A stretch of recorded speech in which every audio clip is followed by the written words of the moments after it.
Das Camp ist eigentlich ein Lebensgefühl. Es bedeutet Freiheit. Wir können quasi mit unseren Vans überall hinfahren, wo wir wollen, haben immer unser Zuhause dabei. Und es gibt eigentlich nichts Schöneres, außer im Van Urlaub zu machen. Wir campen beide, seitdem wir geboren sind. Dadurch verbindet uns halt der Beruf, das Handwerk und auch die Leidenschaft zum Campen.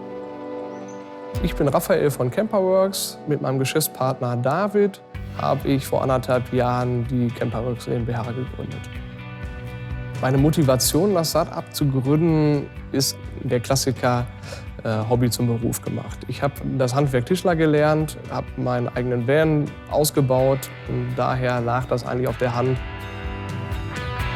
Ich konstruiere, entwickle unheimlich gerne, habe Ideen im Kopf, die ich dann am Rechner einmal zeichne, dann fräse und zusammenstecke und dann funktioniert das und dann bin ich glücklich.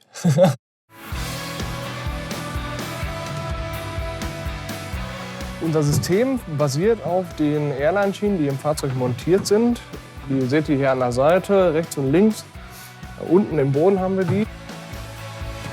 Die Module werden über Schrauben mit den Airline-Schienen verbunden und werden quasi nur eingehangen und festgeschraubt.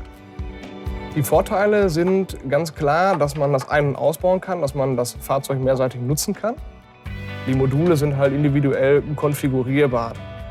Die Fahrzeugklasse ändert sich nicht, weil er ohne Werkzeug zu montieren und demontieren ist.